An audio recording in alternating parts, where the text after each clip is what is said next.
I set my own at 4:35. Why 4:35 and not 4:30? Is it? You know, I'm kind of a weird person.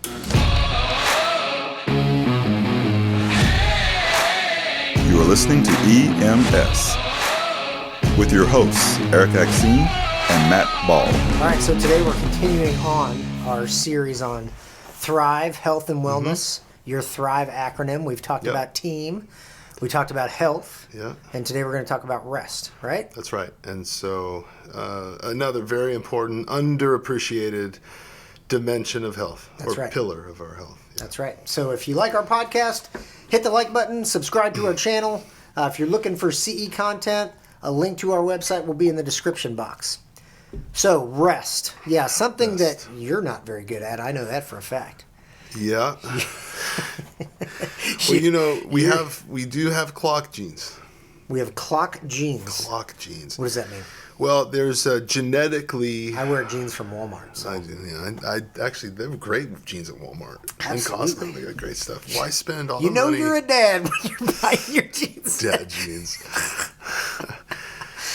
All right, so but genetically, though, we have not only do we have clock genes, which kind of they dictate a lot of how much sleep we need and the style of sleep we get, the timing for when we're most optimally awake.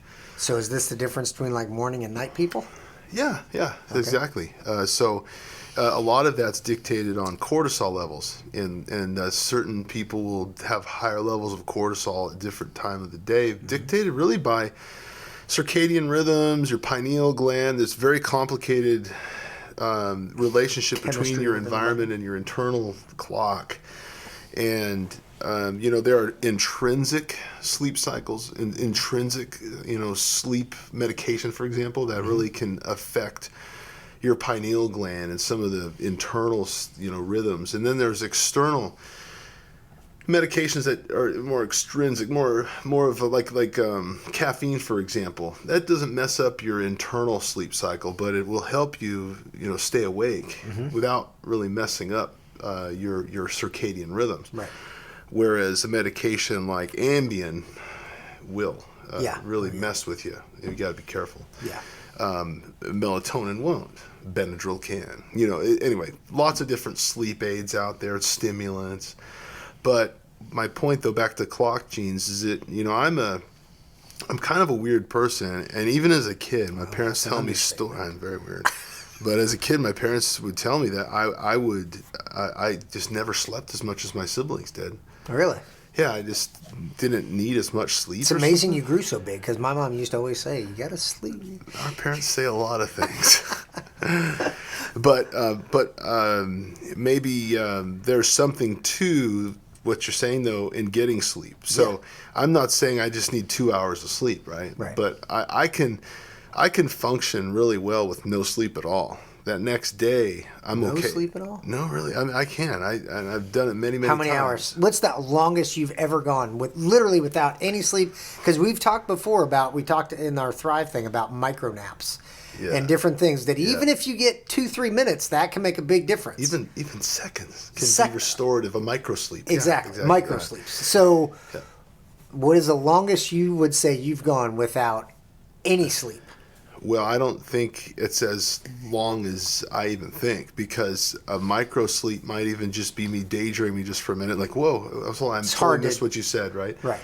I believe that even that day, I remember I was actually teaching at one of our fire departments out here. So I just worked a night shift, and I went straight into CEs for this fire department, three sessions, so all day long. And I came home for dinner, and I decided to stay awake. And then you were working that night? No, but what it was terrible. What happened is that one of my colleagues, for some reason, had to call me in, and it was, not right away, but it was like into his shift and kidney stone. Yeah. And so I had to cover for him, and so I went in with no sleep.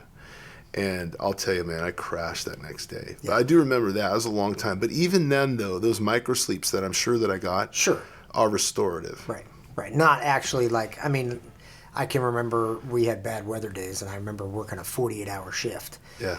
it was 24 hours at that time. We were working 24s. Yep. And it was 24s of running a lot of calls, just call after call, and then getting hit with overtime. So it was 48 hours. But I mean, even at that, come back to the station and, or that night, you maybe got an hour of sleep. It wasn't like I went 48 hours with literally no sleep. Right. But, yeah. Well, what I would also say is that whereas I can do pretty well without any sleep for one night, we need sleep, and I wasn't doing great, but I could function. Yeah. Whereas my wife, if she loses a whole night of sleep, she will not function. I mean, she's just not functional. Yeah. And she would say that if she was here. Sure. So I think there's a wide range of sleep tolerance too. Yes, some people might need 10 hours of sleep a night to really function at optimal, where you and I'm kind of like you. I don't need a ton of sleep. No. If I get 6 hours, I can function no problem for a while. And there are a lot of people out there, highly functional, very successful people who have what's called hypomania, where it's not the mania of bipolar, where you can't sleep and your just mind's racing all the time. Yeah. But a hypomania is almost like a gear below that, where they don't need much sleep and their motor's revving, and they can be highly productive, highly creative, highly functional with very little sleep. I don't think that's necessarily good for you, but being functional is a possibility with very little sleep if you have certain neural wiring, right? So there's a lot of neurodiversity out there, and it's very complicated. Have they ever done like studies like looking at people's success in life based on waking up early? Yeah. Well, not just waking up early, but people that don't like, because you hear all these people that talk about being successful in your business, like, you're sleeping too much. Get up off your butt and go to work. I'm up at 4 a.m, I go to bed at midnight, all this kind of stuff. Well, I did read as an anecdotal study on a lot of the most successful people in history. Yeah. And one of the things they had in common is they all woke up really early. Thank goodness. Because I'm an early riser. Yeah, so there's something.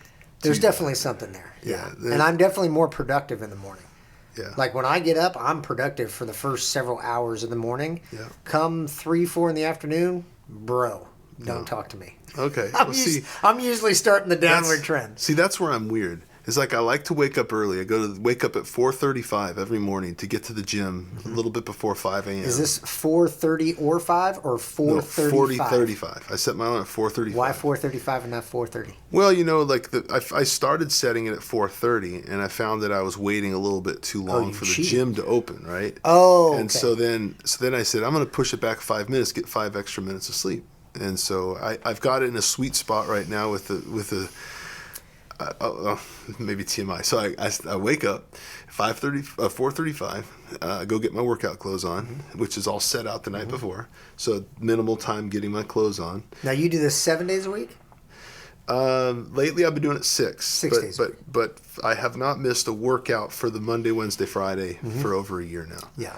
But it's become just a rhythm of my life, right? Absolutely. And I don't spend a ton of time at the gym. Just about a little over an hour maybe. Yeah. So that's my morning ritual, and then I'll go and I've been getting into pre-workouts lately, so I'll use my pre-workout. I'll mix that up and drink it on my way to the gym, and then I usually get there 5-10 minutes before the gym opens, and I like to sit there, listen to some music, do a little bit of reading on my own. Get your little quiet time in. Yeah, just some solitude. See, I like to do quiet time after I work out. Because before I work out, it's like, especially if I've taken pre-workout, I'm ready to go. Well, isn't that cool how we're different? Yeah, everybody's different. There's a lot of talk today about diversity, equity, inclusion. It's kind of it's a very important topic, and a lot of people spend a lot of time talking about how great diversity is, and I do think that there's a lot of cool stuff about diversity and different perspectives, and it's good to have diversity. That's good, but I think we've done a disservice to. I mean, we're getting better at the diversity of culture and ethnicities and whatever. But I think we've forgotten about something, and I think that I'm hoping that maybe we can introduce this topic later, but not now, but is neurodiversity. Is there so much diversity in the way our brains are wired? Yep. And if you want to talk about workplace effectiveness, I think we need to think about that too. Yeah. And certain neurowirings aren't exclusive to certain color pigmentation of skin. I mean, it's the neurodiversity of the way our brain works. We see things in different ways, and it's good to have different perspectives there too. And we could talk about that forever. But as far as sleep goes, there's neurodiversity there as well. Right. Different needs for sleep. You're a light sleeper. You told me that. You Very light sleeper. Like a. I said if a mouse farts, I wake up. Yeah. And I don't know if that's. I think that's probably related to 20 years in the fire service, and being kind of on. Like a lot of people talk about firefighters, you're always kind of turned on when you're at the station. You're on alert, so to speak. And so, I mean, the slightest noise and I'll wake up. That's why, like we were talking about, I have to have some white noise, a fan, music, something in the background playing to keep my mind off.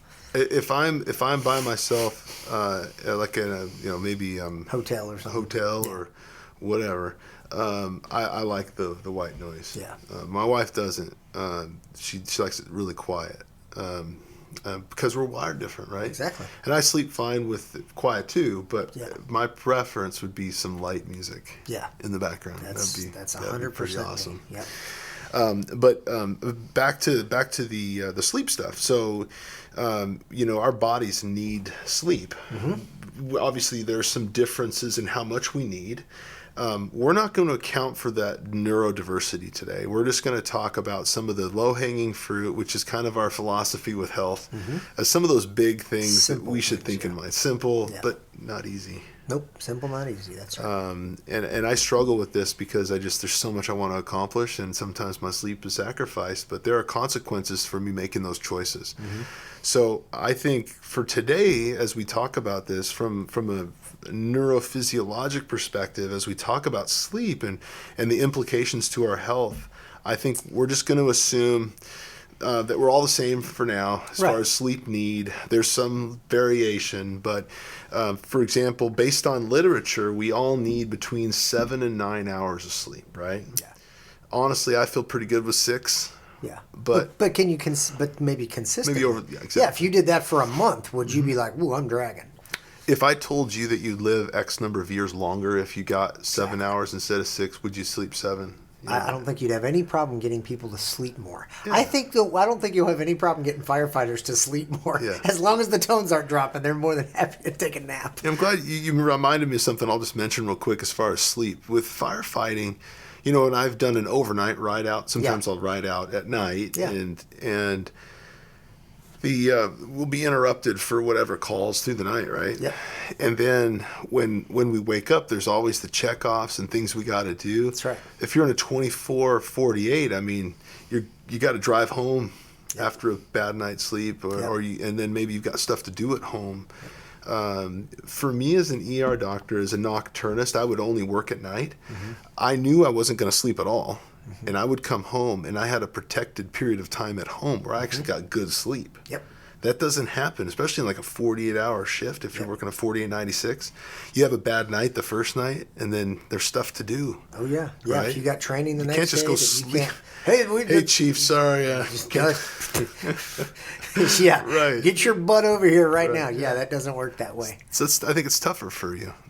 Well, like we talked about when we were discussing this podcast, is that, the reality is most firefighters also have side jobs, right? And so, if we have a film day planned and I've worked a 48-hour shift and, if we were super busy that 48, well, if we got a film day planned, I'm still going to be here when I agreed to be here. Or, a lot of guys own their own business. If they got a lawn care business or a roofing business or a pool bit, whatever, they got customers, right?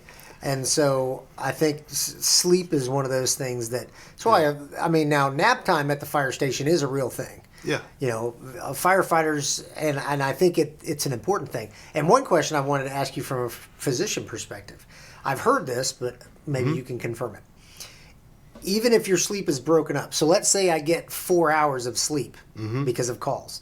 If I get a 2-hour nap that next day, then I basically got 6 hours in that 24-hour period. Is that the same as getting 6 hours collectively? Because I've heard that it is, and then I've heard other people say, no, it's not.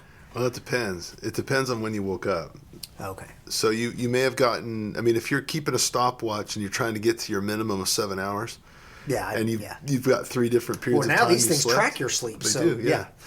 So that is what it is. And if you tried to do that, I mean, there'd be benefits to getting more sleep. Sure. But there's actually some, there's a lot of different perspectives on this. But there is a perspective on sleep cycles, where when you get when you're sleeping, you should sleep in multiples of 90 minutes. So what I mean by that is, if you had the choice between sleeping for 6 hours or sleeping for 7 hours, there are some that would recommend you get the 6 because it's a 90-minute multiple, right? So 90, so getting an hour and a half multiple of sleep. So 7.5 hours would be better than 8. Yeah.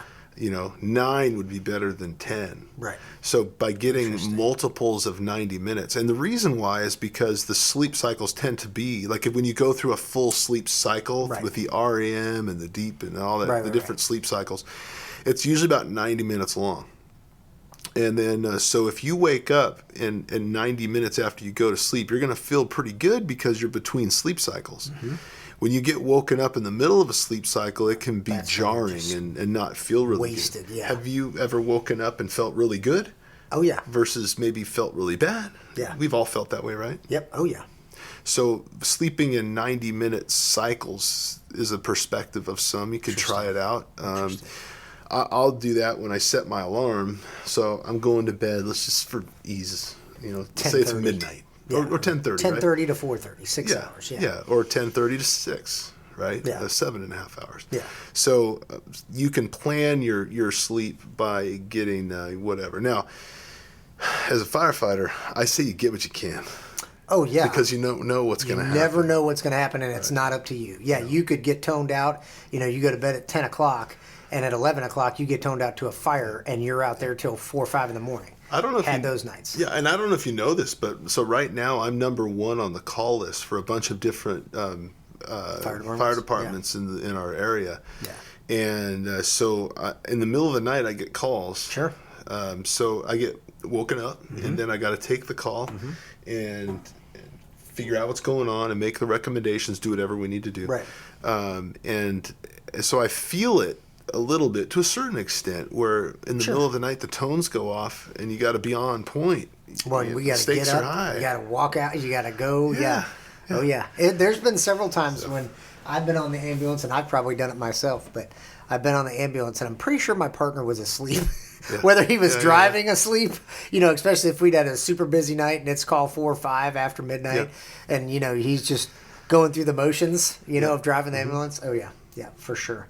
Yeah, it's sleep deprivation is definitely an issue in the fire service, and we've talked before about the 4896 schedule. Yep. My department recently went to that, and I definitely think it has helped. I know that it seems like since we started that at the beginning of the year, that I don't feel quite as tired. Usually when we were doing 24/48s, especially since COVID, because the overtime has just been crazy, and we've been working 40 like crazy. A lot of mandatory too. Oh yeah, just mandatory and over, just all kinds of stuff. And basically, you were working 48 24s off. I mean, it just seemed like you were either coming or going to the fire station. Yeah. And almost every day during those times at 1, 2 in the afternoon, I mean, I'm smoked. Oh, yeah. I am just smoked. Now, since we've been doing this 4896 schedule, I definitely think because I'm getting 4 nights of good sleep at home where it's uninterrupted as far as, you come back, I definitely feel like I am more refreshed and more rested. Yeah. That's really good. Yeah, it's anyway. Why do we need sleep? What do you know about why? Like, what is it about sleep that? Well, I think the body has to rest. I mean, the body has to shut down and go into hibernation mode, and I think for our cardiovascular health, for our metabolism, it's kind of a reset for our physiological mechanisms within the body to kind of, hey, you got to anyway. There's a lot of interesting things that happen neurologically when we sleep, with processing the day and getting, your brain is on. When you're awake, it's on, it's on. And getting that machine of your brain to be able to check out and go into those REM sleeps and the deep sleeps, the dreams, all that stuff is really restorative to our brain. But not just that, when we go to sleep, I mean, everything kind of, like you said, actually, perfect word, hibernation. It's when you go to sleep, your heart rate goes down. There are periods, your heart rate can go up, but I mean, overall, the average heart rate goes down. Depends on what you're dreaming about. It's true. Gives your heart a break.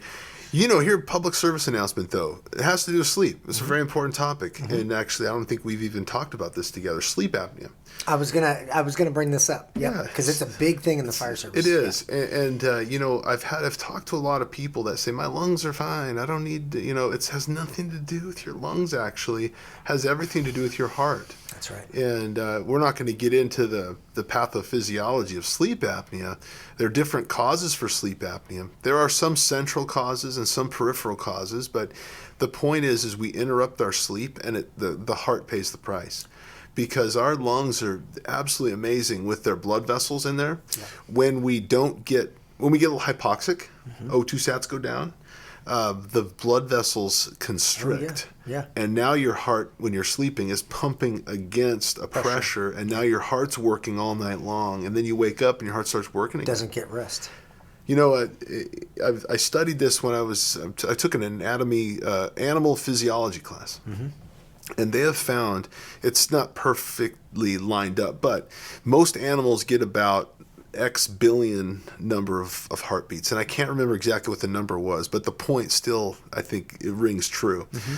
Let's just say the number's 5 billion. Mm-hmm. Like all of us have that many billion heartbeats. So a hummingbird has that many heartbeats. But obviously, its heart pumps faster, right? Yeah. And an elephant, lives a long time like we do. Its heart, on average, beats slower. Mm-hmm. So think about that too. The heart is a weak link. We've talked about that before in other podcasts, is that if something's going to fail in our body's machine, it's going to be the pump or the hoses. Right. That's typically how we die. Yeah. Unless you live long enough to die of cancer or something else. But the pump and the hose is really, the heart and the blood vessels are usually the cause of death if we live long enough. Mm-hmm. And when you sleep, your heart rate goes down. You exercise, your heart rate goes down. There's something to that as well. Yep. In thinking about the ramifications of heart rate, keeping that heart rate down, whether it's avoiding anxiety, avoiding stress. Yeah. Obviously, this morning at the gym, my heart rate on the Stairmaster got up to 160. Mm-hmm. I try to ramp it up, right? Because it's good for VO2 max, and it's good for cardiac health. Yeah. And then, but if you're chronically depriving yourself of sleep, the heart can pay the price. Sleep apnea, untreated, your heart's going to pay the price. You're going to wake up with swollen ankles and a bunch of edema, and it's because you've neglected your heart, and your heart is just too tired. So I think the message there is simple, that if you think you have sleep apnea, if your wife is hitting you, or if the guys at the station when you're taking a nap in the recliner are going, hey, wake up, you're snoring like crazy, like that's usually a good indicator that... Go get checked out. Go get it checked out. Go do a sleep study, get it checked out. And you don't have to be fat or overweight to need a sleep machine. Correct. Right. Yeah. And there are other options too, implantable devices that help you to... Yeah, there's oral device. You can put in mouthpieces, I've heard. Sometimes it's just the tongue. Lots of options. Yeah. Lots of options. Go get it checked out, just like we talked about in our last podcast about health, right? Yep. Get a checkup with your doctor. If you think you're having issues, get it checked out. And I think we've talked a lot about sleep with rest. But one of the things I wanted to point out is that you mentioned when you go to the gym, you get there about 10 minutes early, and you kind of have that quiet time. Rest is not just about sleeping. No, good point. There's meditation, there's prayer for some people, there's, quiet, whatever term or word people want to put on Solitude. Yeah, I mean, there's taking a vacation, right? Taking a break from I'm about to go on vacation, looking forward to it, and taking a break from work and, just whatever, and getting away, a different environment, doing something I enjoy for, we all do that. How restorative is it for you to get out on your Harley and just go ride? That is the thing. Like everybody asks, I had a guy just the other day say to me, why don't you just sell that thing? And he's a former retired firefighter, because he knows the dangers, and I know the dangers. Yeah.